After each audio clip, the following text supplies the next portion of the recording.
Departments and agencies are restricted to essential functions while appropriations have lapsed. Congress's failure to do our work, in my view, is inexcusable. We've got to come together, which means we've got to talk to one another, and it can't be about who's winning, who's losing, because right now those that are losing are the American people, including the first Americans across the country. So today we're going to hear about how government shutdowns and agency reductions in force impact Native communities. When federal employees are furloughed, the people responsible for carrying out the government's trust and treaty obligations are unable to do their jobs. This disrupts Native communities' access to essential federal resources and services. Tribes and Native leaders are reaching out for help, and they're being told, well, can't help you now, the government is not open. And all the while, Native parents who rely on SNAP are worrying about how to feed their families. Head Start renewal deadlines are approaching with no one to process them. Maintenance and repairs at healthcare facilities are stalled, and tribal governments are dipping into their limited savings if they haven't used them up already. We know how past government shutdowns have hurt Native communities. During the 2018 partial government shutdown, the Indian Health Service had no advance appropriations at the time, forcing tribes and tribal organizations to cut services, exhaust on-hand medical supplies, and even consider temporarily closing tribe healthcare facilities. So funding for IHS isn't a luxury. I think we know well, for many, it is a matter of life and death. And that's why back in 2013, we were able to introduce legislation to provide advance appropriations for IHS. We knew then it was going to be a long haul, but it was the right thing to do.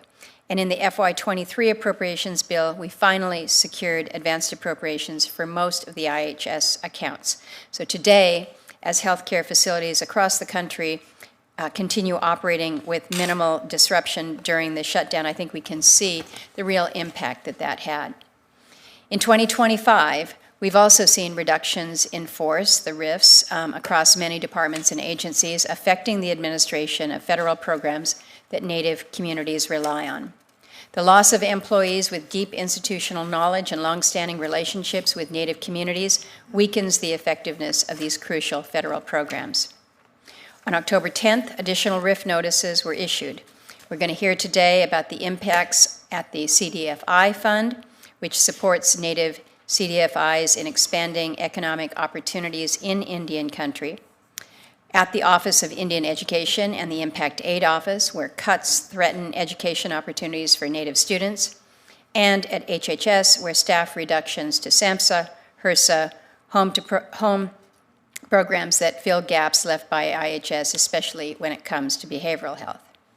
Now, not all of these offices have Indian or tribe in their names, but each plays a critical role in serving Native communities, and all are part of carrying out the federal government's trust and treaty responsibilities. I've consistently reminded agencies of the unique government-to-government relationship and that these obligations must be upheld, even in times of challenge. So, well, it must kind of a meeting under perhaps not the best circumstances right now. I do hope that today's hearing will be a productive one. We all want our government to work. We want our government to serve all the people of the United States, including our Native peoples. And as senators, I think it's our responsibility to listen and understand the day-to-day impacts that communities are facing during this shutdown, and that's what we intend to do here today. I'll now turn to the Vice Chair for his opening statement. Thank you, Chair Murkowski, and thank you to our witnesses for being here. When the federal government shuts down, our trust and treaty and legal obligations do not vanish, but they are put at risk. Promises to provide health care, housing, education, and public safety, among so many other critical services, are all on the chopping block. Communities are scrambling to secure alternate or reserve funding just in case their federal funds fall through, and several tribes have already declared states of emergency due to the funding and service shortfalls. And it's not the first time. In 2018, we learned just how devastating a government shutdown is for Native communities. A few examples: general assistance payments for food, clothing, shelter, and utility needs of low-income Native individuals and families were suspended. Funding for foster care and long-term care for children and elders suspended. Funds for tribal operations suspended. During that shutdown, the president of the National Congress of American Indians, Jefferson Keel, warned us that, quote, Indian country cannot afford and America should not stand for another one. But here we are again. We're on day 29 of this government shutdown, on track to being the longest on record, and that is nothing to brag about, especially because it's no ordinary shutdown. This time, it's also on track to being the most damaging to federal workers. Rifts are happening right now across the federal government that are choking off funds and services promised to Native communities. As we speak, the Office of Indian Education staff at the Department of Education are receiving their RIF notices. Without these federal workers, Native education programs required by law could grind to a halt. It doesn't have to be this way. Punishing federal workers with pink slips is a choice. It is not a requirement under the Anti-Deficiency Act.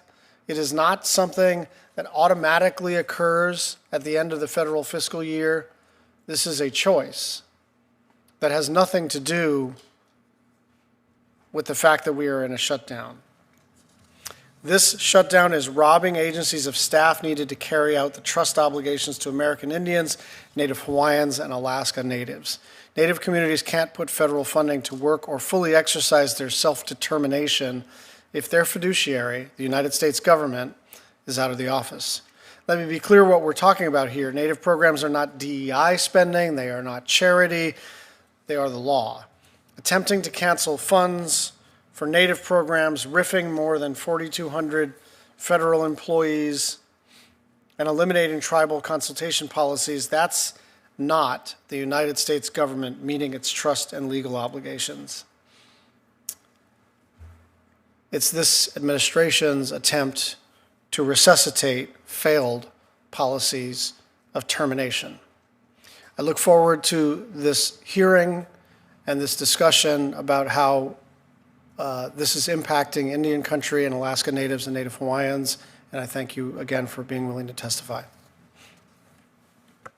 Thank you to our Vice Chair. We'll now turn to our witnesses. We have today the Honorable Vice Chairwoman Sarah Harris, who is the Secretary for United South and Eastern Tribes. She will be followed by Mr. Ben Mallott, who is the President of the Alaska Federation of Natives, Mr.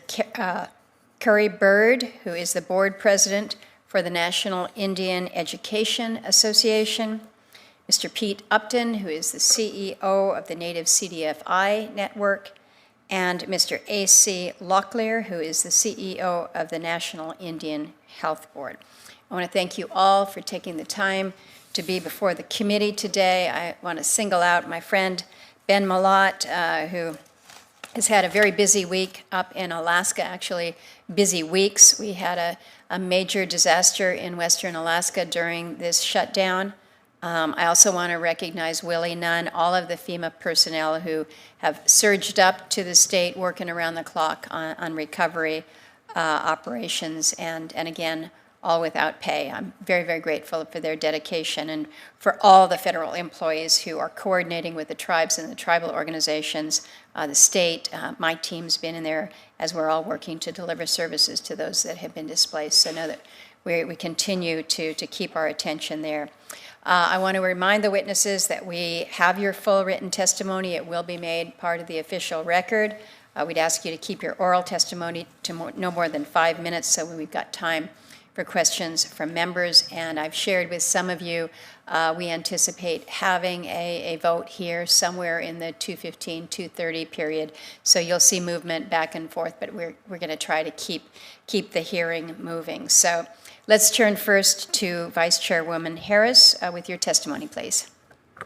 Chairman Murkowski, Vice Chairman Schatz, and members of the committee, thank you for the opportunity to provide testimony. I am Sarah Harris, Vice Chairwoman of the Mohegan Tribe. I'm here today in my capacity as the Secretary of United South and Eastern Tribes Sovereignty Protection Fund. This hearing is timely as Indian country is facing the impacts of what is on track to be the longest government shutdown in history. And while we have experienced lengthy shutdowns in the past, including the 2018 through 2019 shutdown, we must also contend with the upheaval that the current administration's policies are bringing to the functioning and composition of the federal government, many of which appear to be implemented without regard to programs, services, funding, and contracts that tribal nations and our people are owed. These changes, including reductions in force, are exacerbating the negative impacts of this shutdown for Indian nations, citizens, and communities. It is critically important to underscore that allowing shutdowns caused by partisan disagreement to impact the delivery of trust and treaty obligations is unacceptable. Although we celebrate the certainty that advance appropriations have brought to IHS at this time, tribal nations access funding and services throughout the federal government, the vast majority of which remains unprotected. Our tribal nations are working to ensure that citizens have continued access to food as nutrition programs like SNAP and WIC are running out of funds. For example, USET's SPF's board president, Penobscot Chief Kirk Francis, was unable to testify today because he is currently working with his tribal council to reallocate over $200,000 in other funding to bridge the gap in nutrition and funding for November alone. This includes asking tribal hunters to donate moose meat so that elders can be fed. As the temperature continues to drop this fall, at least 12 of our member nations are without low-income heating assistance through the Department of Health and Human Services. The CDC is extremely delayed in sharing disease prevalence data with our Tribal Epidemiology Center as South Carolina faces a measles outbreak and we enter flu season. Finally, some tribal nations are being forced to consider taking out lines of credit to continue providing services to their citizens and communities. Congress and the administration must work together to ensure the shutdown is lifted as soon as possible. The longer the shutdown continues, the greater the likelihood of compounding impacts to essential services in Indian country, those that are the responsibility of the federal government. We urge the administration to work with Indian country to ensure its policies, including RIFs, do not affect the delivery of trust and treaty obligations. Beginning on January 20th, as we do with every administration, tribal nations have approached the White House, the Office of Management and Budget, and numerous federal agencies and departments seeking partnership and to educate them on the unique legal and moral obligations the United States holds to Indian nations, tribal nations, citizens, and communities. We've explained why these obligations supersede the administration's priorities related to the scope and size of the federal government. This includes requests for exemptions from the administration's RIFs for tribal serving positions, both through the Department of Government Efficiency and now through OMB. Despite this advocacy, many tribal serving positions have been eliminated over the course of this year. Tribal organizations have also come together in response to the early actions of the administration, including USET, SPF, and our sister organizations here today. Currently, a total of 37 member organizations, the Coalition of Tribal Sovereignty, is a nonpartisan collaboration of local, regional, and national tribal organizations working together to safeguard tribal sovereignty and uphold the United States' delivery of trust and treaty obligations. Since February, the coalition has sent over 50 letters to the executive branch. Broadly, these communications offer the following messages. Indian country is being unintentionally swept into the administration's broad implementations of its policy priorities. Because of trust and treaty obligations, tribal programs are not like other federal programs and must be treated differently. Tribal nations in the Trump administration have important overlapping goals, and we must focus our energies on pursuing those goals together. At present, however, our focus is being drawn to protecting Indian country from collateral harm caused by imprecise implementation of the Trump administration's priorities. It is critical that all branches of the federal government recognize that IHS, BIA, and BIE are not the sole agencies charged with delivering trust and treaty obligations. Tribal nations access funding and services throughout the federal government for which we have prepaid with our lands, resources, and the lives of our ancestors. It's simply not enough to only protect these agencies from the impacts of policy changes and position eliminations. All tribal slavery personnel, programs, and agencies must be exempt from these actions. Turning our attention back to this committee and Congress more broadly, the shutdown and this year's federal upheaval should inspire you to think differently about how trust and treaty obligations are funded and carried out. In the short term, all federal Indian funding must be protected from shutdowns and continuing resolutions through advance appropriations.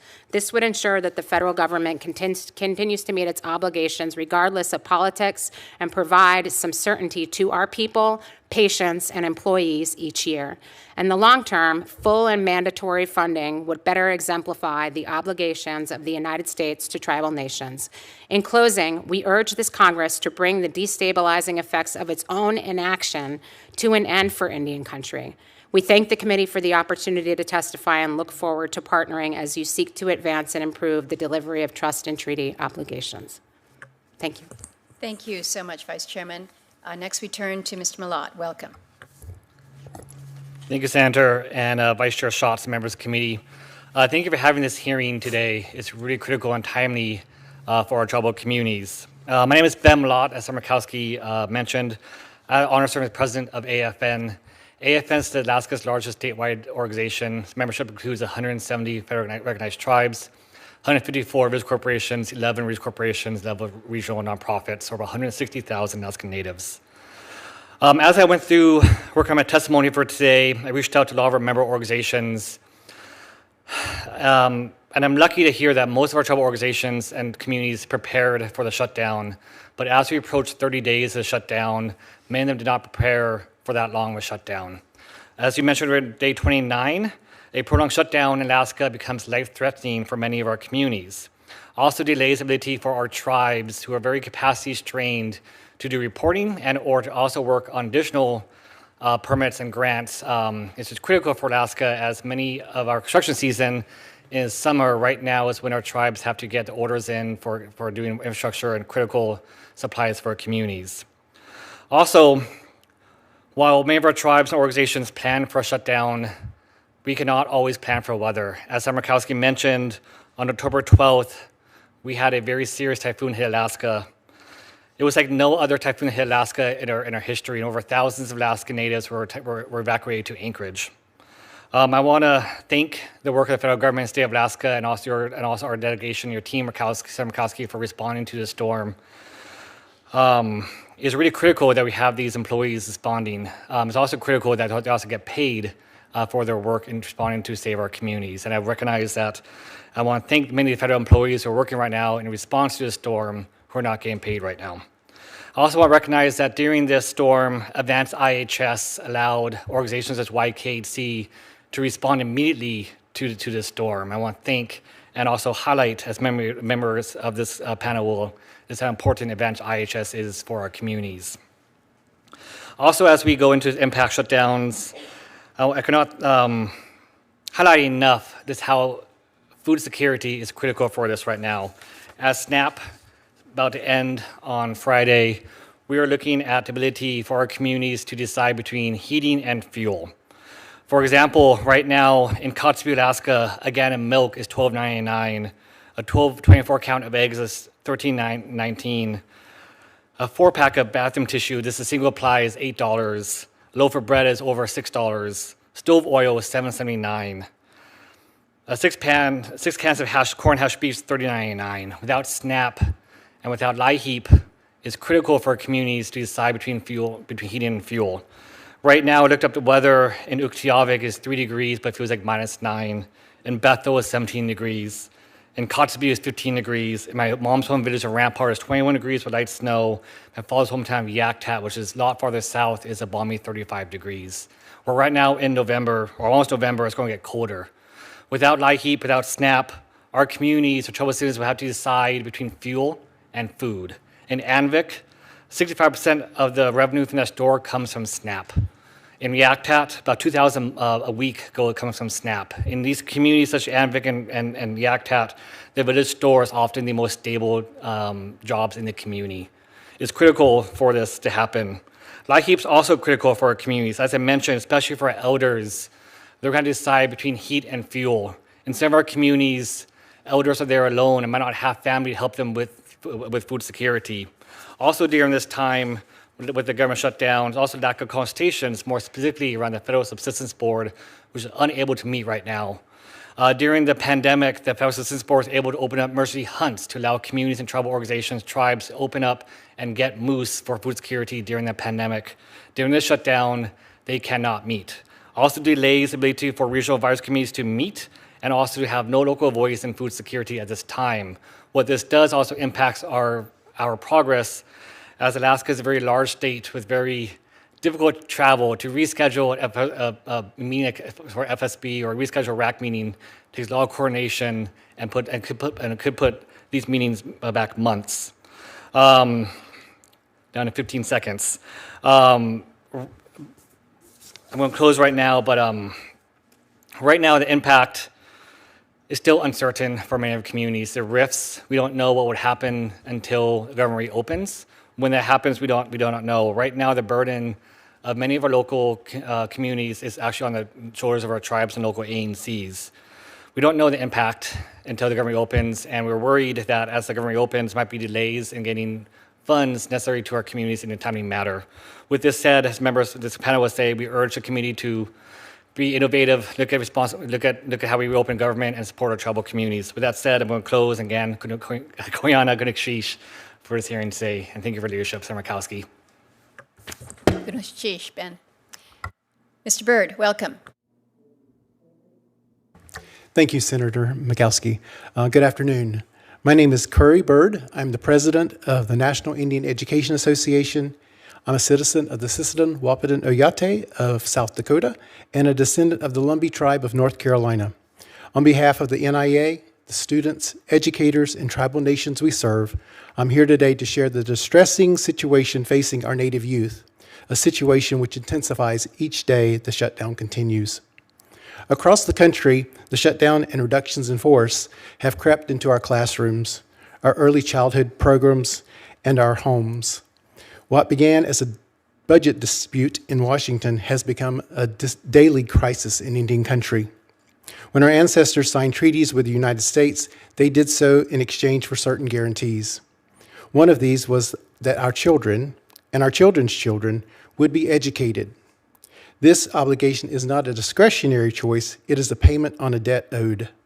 These promises are what every Native parent holds onto when they send their child to school each morning. It's what keeps a principal in Shiprock, New Mexico, and a Head Start worker in Sisseton, South Dakota showing up, even when the federal government is not.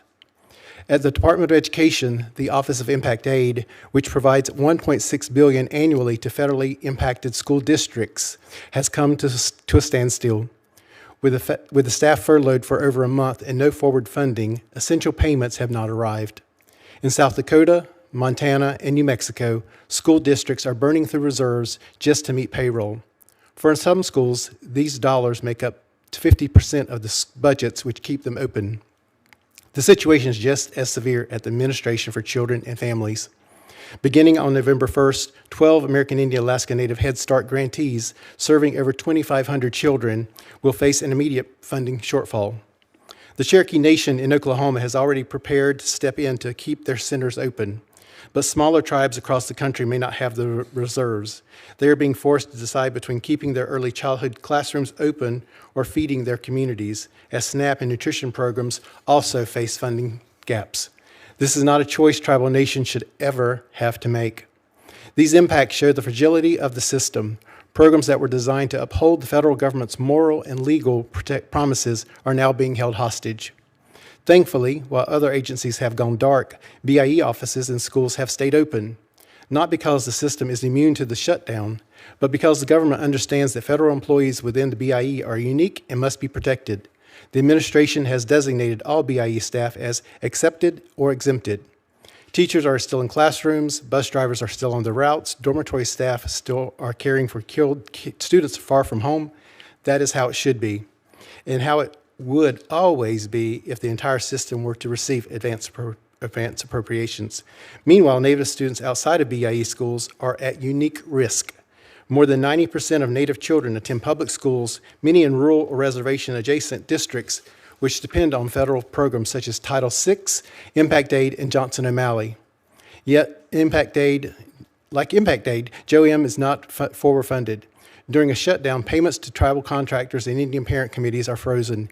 That means tutoring stops, after-school support is canceled, while communities wait for Washington to act. For many Native families, JOM is one of the only visible signs that the federal government remembers its educational promise to their children. The Indian Programs Advanced Appropriations Act would fix this by ensuring all BIE accounts, not just school operations, are fully insulated from shutdowns. This committee's leadership, combined with the support of appropriators, has already shown how this approach works by protecting IHS. This committee is critical to making that happen for the rest of our programs. We urge this committee to educate your peers and protect tribal serving offices and accounts from any future attempts to play politics with the federal government's solemn obligations. At the Department of Education, the Office of Elementary and Secondary Education has been hollowed out. According to court filings earlier this month, more than 130 positions have been eliminated on top of staff reduction in the spring. Of the 282 employees who staffed the office just a year ago, fewer than 100 remain. 29 days ago, the entire Office of Indian Education was furloughed. As of 15 minutes ago, we have official confirmation that 7 of 9 staff in the same office have been terminated. That means no one to process grants, approve budgets, or support tribal education departments and Indian parent committees. If these terminations are allowed to go into full effect, Indian education programs as we know them would be functionally eliminated. But it's not OIE alone that is at risk. The Office of Impact Aid, which supports 537 Indian land school districts, alongside millions of military-connected students, has been almost entirely laid off. The United States trust obligations cannot be fulfilled if the federal staff responsible for carrying out it no longer exist. If these workforce reductions continue and if shutdowns are allowed to repeatedly disrupt the flow of education funding, the United States will be in direct violation of its trust and treaty obligations. Education is a promise to our people as part of the guarantees this nation made. It cannot be withheld because of political stalemates or administrative restructuring. Today, I ask you to keep that promise. I ask Congress to reopen the government. I ask you to work with the administration to rescind the rifts that target tribal serving staff and to make sure that Native children will never again be caught in the crossfire of political shutdown. Thank you for your attention to this urgent matter and for your continued commitment to upholding the promises made to tribal nations and Native students. Thank you. Thank you, Mr. Byrd. Mr. Upton, welcome. Thank you, Chair Murkowski and Vice Chair Schatz and the committee for this opportunity to share today. My name is Pete Upton. I'm an enrolled member of the Ponca Tribe of Nebraska. I serve as the CEO for the Native CDFI Network, the only national membership organization dedicated to supporting Native community development financial institutions. I also serve as the Executive Director of Native 360 Loan Fund, a Native certified CDFI serving Native people in Nebraska, South Dakota, Kansas, and Iowa. On behalf of NCN and the nearly 100 certified and emerging Native CDFIs we serve, I express our grave concern regarding the reduction in force action on October 10th to terminate all CDFI fund staff and abolish the CDFI fund altogether. These actions will economically devastate tribal communities. According to a recent Federal Reserve study, 46% of tribal communities are located in banking deserts. Native CDFIs are typically the only financial institution serving these communities, providing access to capital, credit, and financial education where no alternative exists. Abolishing the fund will cause severe, immediate, and long-term harm to Native CDFIs' ability to serve the growing small business, homeownership, agriculture, consumer lending needs of tribal communities, the needs long ignored by mainstream banking institutions. We are already experiencing the impacts. The FY25 appropriated funds for the Native American CDFI Assistance Program remain frozen, with no Treasury staff at work to finalize these agreements or release the awards, choking off critical seed capital for the Native CDFIs whose average asset size is just $5.8 million. Meanwhile, dozens of Native CDFIs awaiting Treasury recertification remain in limbo with no one to process their applications. The RIF and the looming abolishment of the fund also spell a demise for New Market Tax Credits program, a key financing tool that cultivate private investments in vital economic and community development projects on tribal lands. Without the fund, staff to administer it, the latest double round of new market tax credits won't be allocated to Native community development entities or other CDEs serving Indian country. Also in danger is Congress's push to expand and make permanent the successful USDA 502 relending program, which will enhance the Native CDFI's proven ability to foster home ownership among Native people by issuing them mortgage loans on tribal lands. Last and perhaps most troubling, abolishing the fund will end the federal process of certifying CDFIs, the official stamp of approval Native CDFIs use to secure investments from non-federal sources. This will dramatically reduce the flow of capital for farm, ranch, and other business development, housing, home ownership, community infrastructure projects when Indian country's need for such capital increases substantially with each passing year. In the CDFI Fund's own words, Native CDFIs are helping transform their communities. They're creating businesses and jobs in places that desperately need them. They are providing personal financial education and business training to persons who have been excluded from our nation's economic mainstream. They are helping to change the lives of the people they serve. The United States fulfills its trust and treaty obligations to tribal nations in part by providing funding to Native organizations like CDFIs that directly serve tribal nations and their citizens. The CDFI Fund and the NACA program are not handouts. They are a practical fulfillment of those trust and treaty obligations, ensuring Native people have the same access to financial, economic opportunities as all other Americans. We thank and commend the 105 GOP members of Congress who sent a letter to the administration last week in support of CDFIs in the fund, a resounding testament to the fact that CDFIs are not a partisan issue.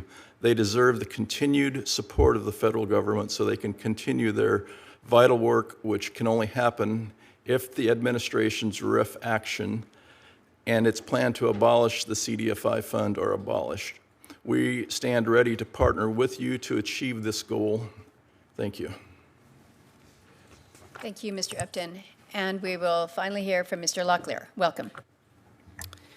Chairwoman Mikowski, Vice Chairman Schatz, and members of the committee, on behalf of NIHB and the 574 federally recognized tribal nations we serve, thank you for this opportunity to testify. My name is A.C. Locklear. I am a member of the Lumbee Tribe of North Carolina and serve as a Chief Executive Officer for the National Indian Health Board, the only national tribally led organization dedicated to advancing the health of all tribal nations. For more than 50 years, NIHB has worked to ensure that the United States meets its trust and treaty obligations to tribal nations, obligations affirmed in law that do not stop during government shutdowns. While IHS plays a central role, the duty to provide for the health and well-being of American Indians and Alaska Natives extends across all of HHS. According to OMB's 2024 Native American Funding Crosscut, HHS administers over $12 billion in Native-related funding. Yet HHS still lacks comprehensive department-wide crosscut on how these dollars and others reach tribal communities. Without it, it is difficult to show how RIFs and the shutdown disrupt services. Every day, the ITU system, including federal, tribal, and urban programs, relies on federal appropriations to pay staff, keep clinics open, and provide life-saving care. When that funding stops, even briefly, the impact is immediate and severe. Before advance appropriations, IHS was the only federal healthcare agency without funding during shutdowns.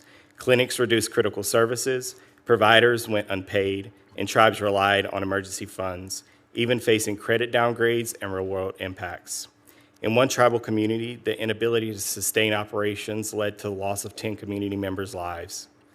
Thanks to congressional action and this committee's leadership, IHS continues full operations during this shutdown. No closures, no furloughs, no missed payments. When severe storms struck western Alaska earlier this month, the Yukon-Kuskokwim Health Corporation responded immediately because it was funded. That's what stability looks like in action. But gaps remain. Roughly $1.3 billion across 6 IHS accounts are not covered by advance appropriations. For now, IHS is covering those costs while also ensuring that commissioned Corps officers in tribal facilities continue to receive pay. But that stopgap is unsustainable. Similarly, The Special Diabetes Program for Indians is also affected. As the nation's most effective initiative for combating diabetes in Indian country, SDPI is responsible for an 84% drop in uncontrolled diabetes-related hospitalizations, and estimates show it saved IHS between $174 and $520 million in healthcare costs. SDPI has had only minimal increases in recent years and lacks stable multi-year funding. This shutdown puts the program in jeopardy, forcing IHS to rely on unobligated balances to keep it running. NIHB strongly supports the permanent reauthorization of SDPI and no less than $20 million annually with automatic funding increases. Programs like SDPI prove that predictable and advanced funding improves program outcomes, extends lives, and upholds a federal trust responsibility. Advance appropriations works. Now every tribal health program must be protected so tribes never face a lapse in care. Additionally, workforce reductions are eroding capacity across HHS.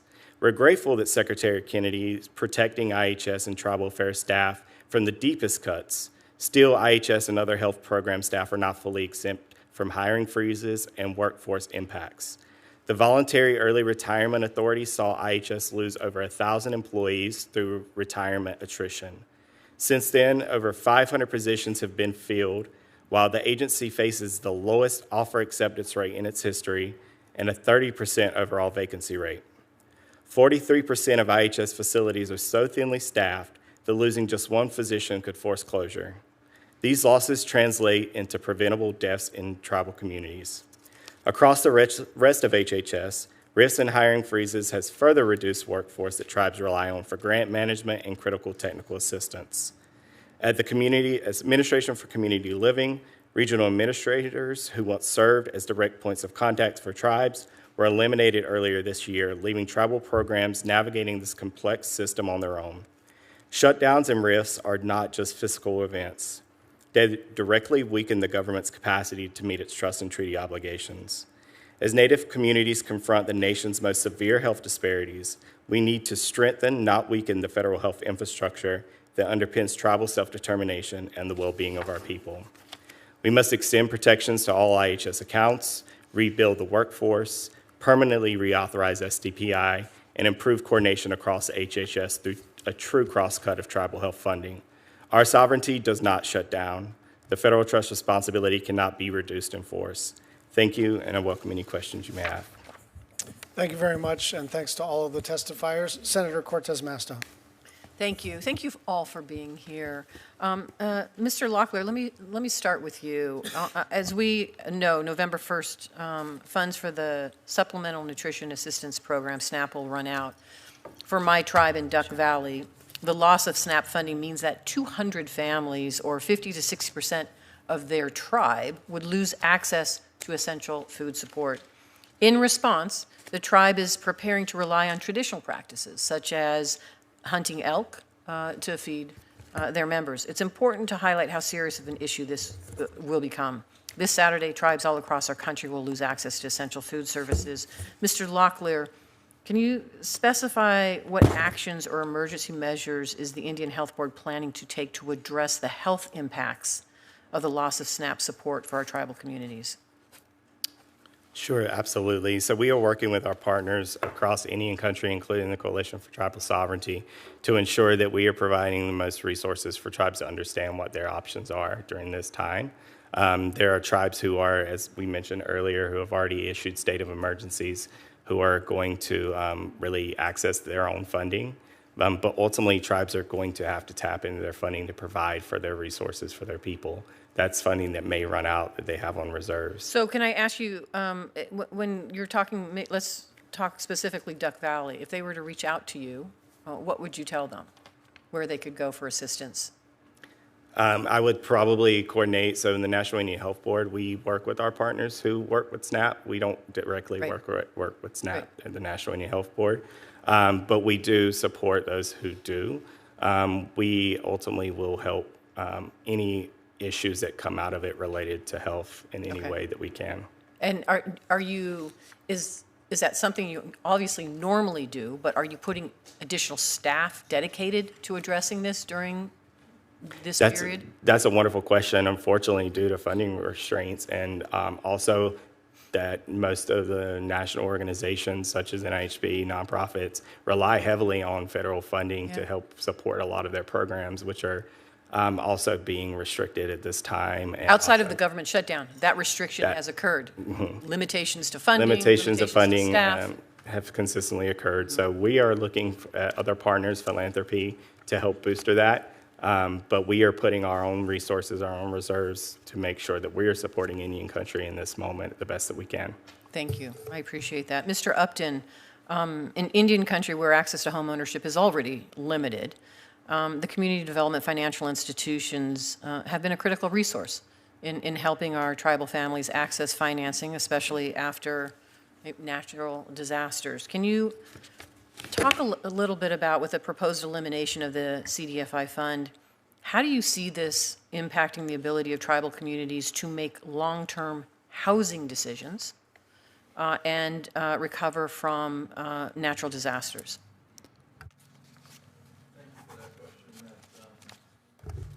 There we go. Sorry about that. Thank you for that question. You know, the elimination of the CDFI fund would be detrimental to all the hard work, especially getting the USDA 502 relending program, the momentum going for that, because that program there proved to support two native CDFIs in 2019 did more home loans in 1 year than the USDA did in 10 years. Right. And the fact of the matter is native CDFIs were in our communities, we know our communities, and we're there working every day in our communities to get homeowners into a home. And the elimination of these funds, the way that we capital stack anymore and the way that we bring deals together, it's native communities helping native communities. And I can see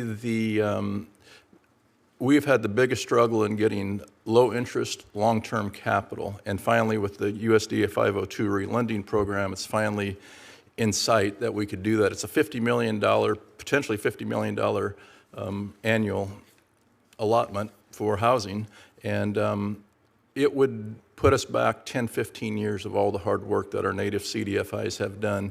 And if the fund is eliminated, our work would stop, and we're going to have to find another avenue. But the CDFI fund itself, it's a stamp for investors to say that you are investable. So we bring in private capital at a rate 8-to-1. So to answer your question, it would be devastating for our tribal communities. And right now, native CDFIs are playing a big, big part of it and bringing other partners in on a daily basis to supply housing for our tribal communities. Yeah. Thank you. Thank you. Senator Smith. Well, thank you so much, Vice Chair Schatz, and thanks to all of you for being here today. This is such a useful opportunity for us to hear about what's happening, the real-life impacts as we struggle through this administration and this shutdown. And I'm really glad to see Mr. Upton here. You have been such a great friend and advocate, and to help my office in many ways as we've done all of the work on CDFIs and native CDFIs. And so maybe I just want to start by following up a bit on Senator Cortez Masto's questions, because I'm trying to get at what are kind of the actual on-the-ground impacts of the way in which kind of the mass firing of the CDFI fund staff at Treasury, like what impact that's really having. And in your testimony, you write about how none of the 3 largest home lenders in the U.S. issue federally guaranteed mortgages for the construction of new permanent homes on tribal lands, so like 0.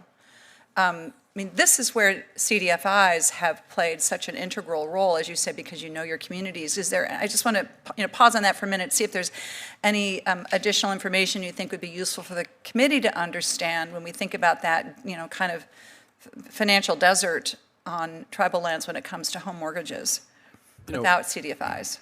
Without CDFIs, the greatest challenge that we have is being able to bring in, and I spoke with CDFIs up in Alaska yesterday, and it's an ecosystem that we have, and it's bringing in all the federal programs to support the capital needs to home mortgages.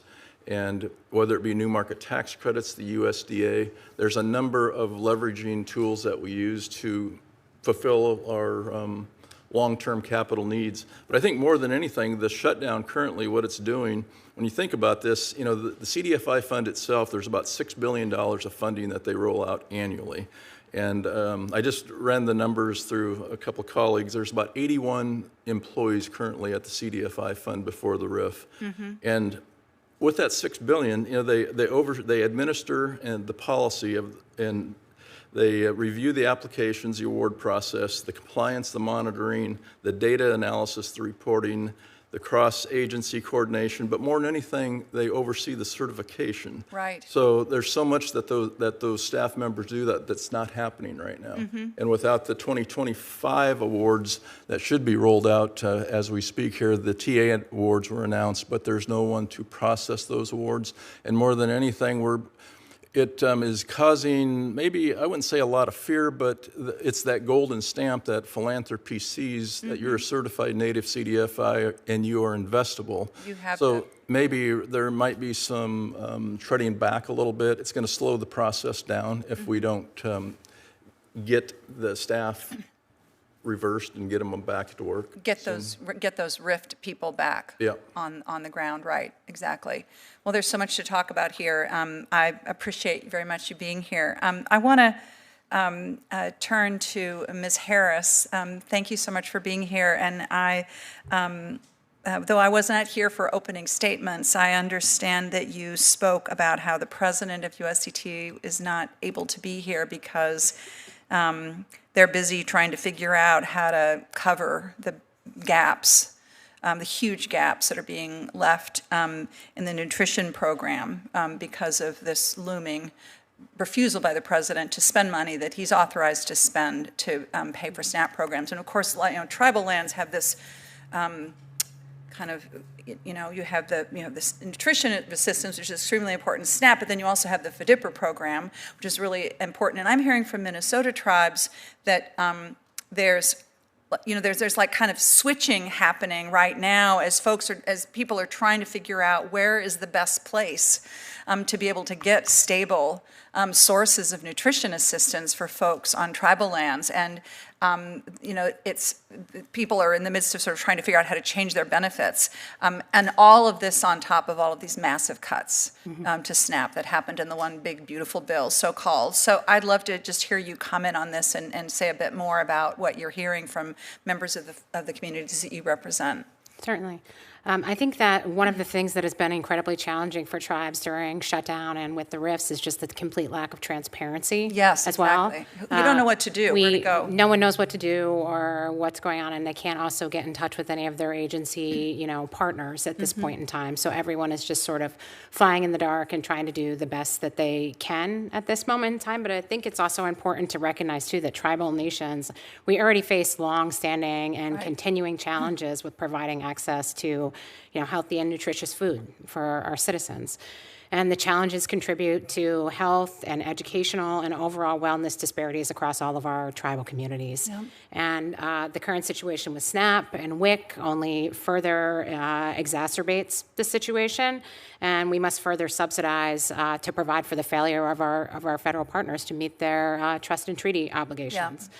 I mean, tribal nations are having to, my own tribal nation is having to monetarily subsidize for, you know, the WIC and SNAP benefits that some of our citizens are not providing. And given the emergent nature of all of this crisis, tribes are scrambling, and so they're spending their own time and resources, you know, to provide the most basic of human needs, food, for their citizens. I know that I'm out of time, and so I'm so sorry to cut you off, but I want to respect the chair and vice chair, but I just want to, I really want to put a point on what you said about how the federal government has a trust and treaty responsibility to provide nutrition assistance, housing, other fundamental basics as part of the treaties that we signed. This is not a nice to, is not a may, it is a shall. Yes. And that is the difference here. Thank you. Thank you. Thank you, Senator Smith. Thank you all for your testimony that you have shared.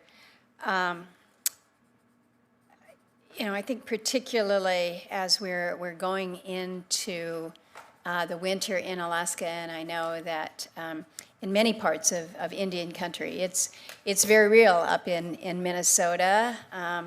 Maybe not so much in Hawaii or Nevada, but the concerns about food versus fuel that you have referenced, Mr. Mallott, I think that they are very real when we talk about food insecurity.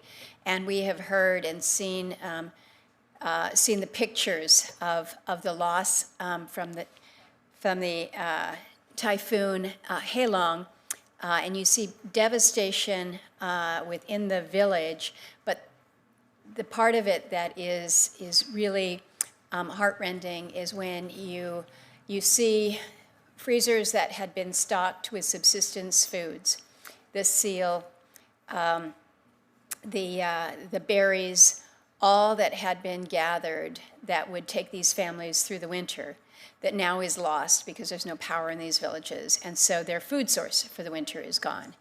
And then the reliance on SNAP, as you have pointed out in so many of these communities. So this is a point that for many in Alaska is tangibly real and tangibly frightening. And so everything that we can do to make sure that that SNAP and WIC funding is able to proceed, I think has got to be a priority for us. I appreciate the comment that you made, Vice Chairman Harris, in recognizing that it's not just IHS, BIE, BIA that are tribal programs that we need to focus on, that this is where the trust and treaty responsibility is. It is through so many tribal serving programs, and that's what we're talking about here across so many of these accounts, and how our Native people are impacted. I think it's somewhat timely. Apparently, there's an analysis that has been released by the Brookings Institute about how they call structural flaws in how the federal government finances its obligations to Native nations, Native American people, and actually suggesting that this might, the impact of the shutdown and the real world consequences on what it means for food, for fuel, for access to financing, for health care, for education, that maybe this is that moment for reform. So rather than kind of reverting to business as usual, you kind of reevaluate how the federal government is meeting its funding obligations to our tribes and Native citizens. I wanted to ask you, Mr. Byrd, because your comment about the impact of the RIFs on Office of Indian Education, you said that 7 of 9 have been terminated as of today. Is that correct? Yes, that's correct. So 7 or 9 are terminated. We've got, we have the office, we have the director of the office in place, right? Correct. And then this is an office that administers millions of dollars in formula and discretionary grants. I'm told that last month 28 grants were awarded from the office for Alaska Native education. So effectively, you've got nobody at home to award these grants, administer these grants. Is that a fair summation of where we are right now? Yes, that's pretty fair. They basically have no contact within the office to handle their drawdowns for their funds, to relay technical assistance, to help with their data collection that they need to process with their school districts. So really they have basically no help in the DC office with the Office of Indian Education. And it's so important for the students to get the academic support, tutoring, assistance for the Indian parent committees. So the lack of the resources in DC in the Office of Indian Education is lacking. And so that really leaves the communities really struggling in their school districts to understand what's happening. And then you also touched on Tribal Head Start. And I'm hearing from grantees in my state that are concerned about the impact effective November 1 in terms of these grantees, but also not being able to access technical assistance. There's a stop work order that was received. What does that, what impact will that have on our tribal Head Starts if there's nobody, again, there to help with technical assistance? Well, in some communities, obviously, they have to prepare for their next round or request for funding, and so they don't really have the information in place to provide for their auditing purposes as far as getting ready to submit their next level of funding sources. So they're basically caught with behind the eight ball, basically, because they need the assistance up front before they even apply for their next round of funding. Mr. Upton, I want to turn to you about CDFIs and the certifications by Treasury. You basically said that there's no Treasury staff to process these certifications. And so if you can't process them, okay, tell me what happens. Tell me what happens in terms of the inability of Treasury to move forward with any certifications when we're talking about access to capital markets. Without certification, it really gives, certification gives investors, philanthropy partners, federal agencies confidence that the funds they deploy to us, whether it be through a form of a grant, it's that golden stamp that we're going to deploy that money with integrity, accountability, and measurable impact. So you're saying it's a stamp of approval. So if you don't have the stamp, does that mean that you're less likely to be able to access that loan? You're going to be less likely to have philanthropy. Philanthropy already, Native-led organizations are less than 2% of total philanthropy giving. And with the Native CDFIs especially, it's so important that we have that certification because without it, I fear that philanthropy isn't going to be as giving and as open to. There's no guarantee. It's the certification. It's the golden stamp that you are what you say you are. And the CDFI fund has certified that all of your accountability, you're doing what you said you were going to do with the money that they gave you. And that's probably the most important when it comes to bringing on private investors and private capital to the work that we do, is that it builds the trust, it builds a trusting relationship with our funders. So without it, there's many programs that you're required to have that CDFI certification to even apply. And I know there's a lot of investments through, whether it be a investment from a bank, also they're going to require some sort of certification. So I think that is my fear, that those types of investments will disappear, and they'll disappear quickly. I turned it. Vice Chair Schatz. Thank you, Chair Murkowski. Secretary Harris, thanks for being here. We've seen tribes furlough some of their own staff and have to keep and take loans out. Can you just drill down for me on some of the scenarios that certain tribes are going through with this lack of funding? Just tell us what's happening. Well, we're hearing from different member tribes of USET, and I know one of the things that we've heard anecdotally that tribes are looking at is securing lines of credit.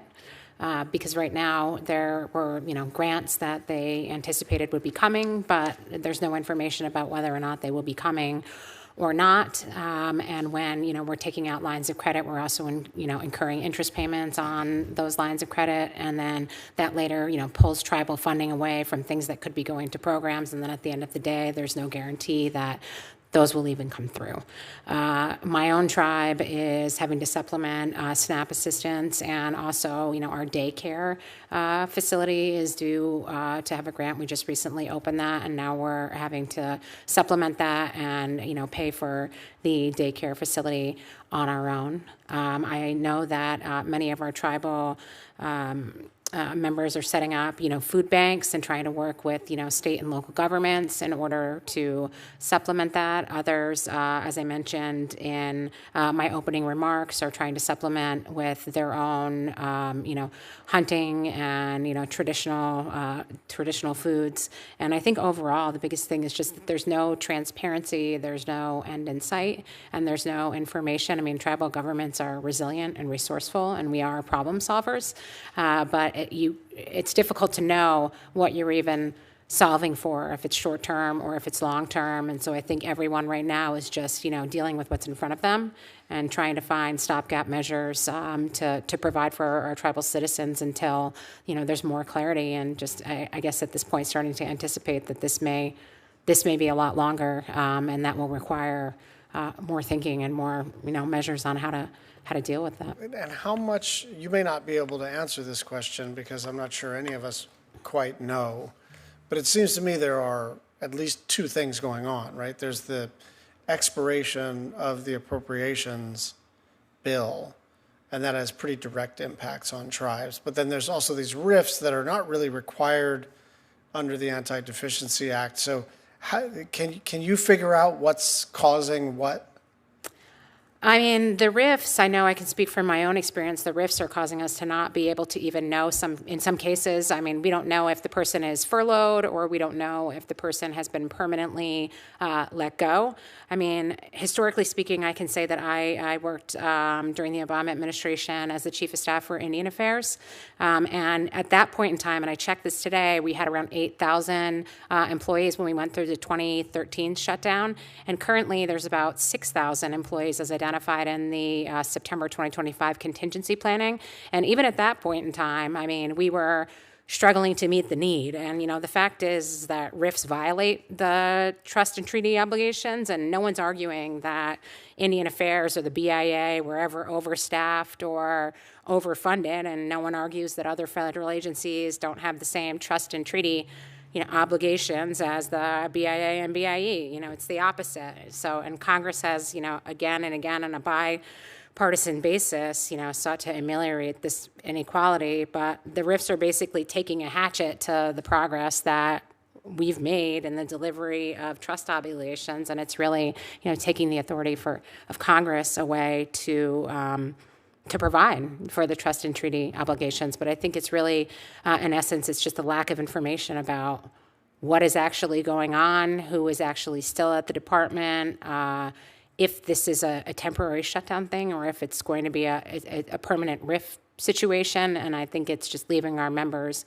confused and without the ability to even properly confront the problem that's in front of us. Yeah, I mean, I think obviously we have some policy disagreements, obviously related to the shutdown and even related to Indian country, but I think it is at least fair if this administration is going to sort of execute a sort of rolling series of RIFs, and because of my relationship with the chair, I'm trying to avoid any sort of partisan vibe here, but it is at least fair to try to figure out what is related to the shutdown and what is not, because I'm quite worried that we could end up on the other side of this shutdown and in a short-term continuing resolution while we work on the rest of the appropriations process, and then we find that, it turns out 2/3 of the problems were just a lack of human beings to push out grants, to communicate with tribes and tribal leaders, and programs that serve Native people across the country. So I actually think we, as a committee, need to sort out, to the extent that it's possible, what is what. And I understand that in the politics of it all, it's part of a piece, right? It's a point that one party is trying to make to the other, and then the other party, and then it's just partisan warfare. But you need to know, if this thing is over at some point next month, are your problems over, or are you still suffering through 30% of it, 90% of it, 2% of it. And the fact that we don't know the answer to that we don't know and you don't know, I think is a problem. We need to at least ground ourselves in the same set of facts. Yeah, thank you for sharing that, Senator Schatz. I would agree. I think we need that kind of information. I don't remember how early it was in this session, but we had a hearing here in Indian Affairs to look at the impact of some of the reductions in force, what the layoffs, the impact of the layoffs were having on again, so many of these tribal serving programs where we had the Secretary of HHS say very clearly, I'm going to hold IHS harmless in this, and when it came to those layoffs, we saw that.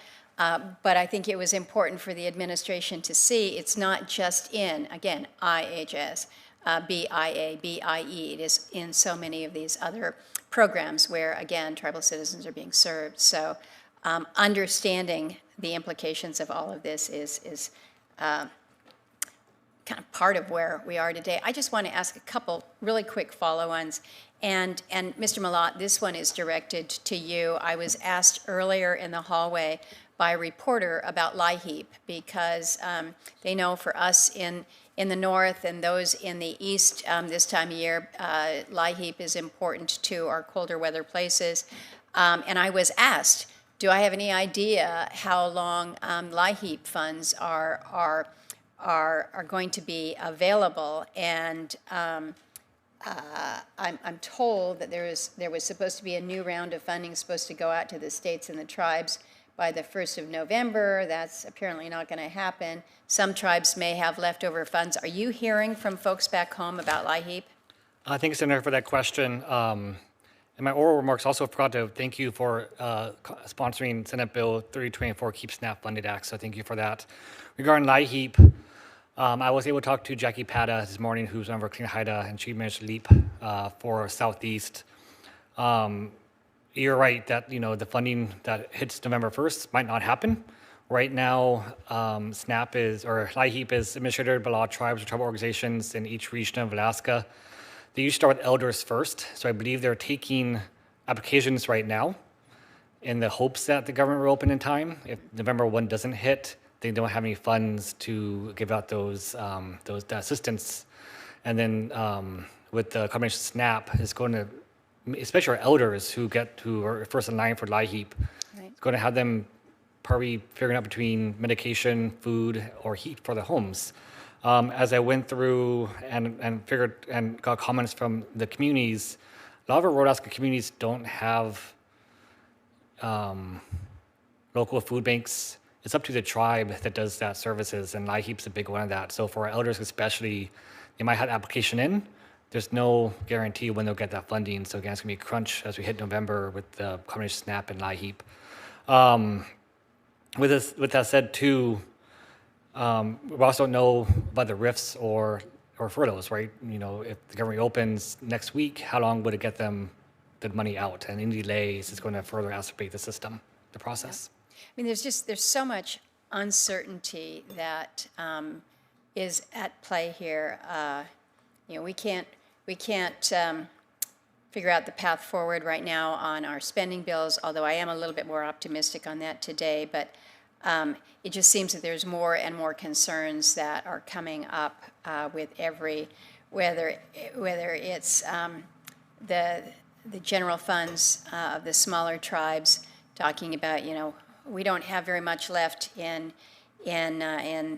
our available funds here. The potential that some of our tribal employers are going to have to start working without pay or being laid off. Challenges that come with paying banks when 105L and contract support costs payments aren't coming in. So there's all of this that is at play that is just so challenging, so difficult, so worrisome, and in my view, so unnecessary.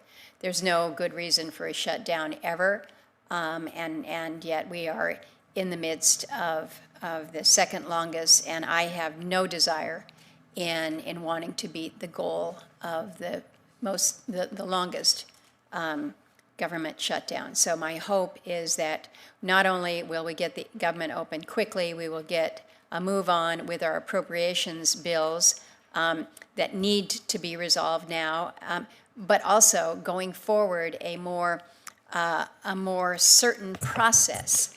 And again, I think given the comments that we've heard from the vice chair and what I said earlier about maybe looking at this as a moment for critical review about how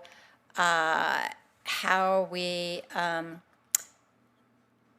the federal government, meet the trust responsibilities and obligations to our tribes, to American Indians, Alaska Natives, and Native Hawaiians.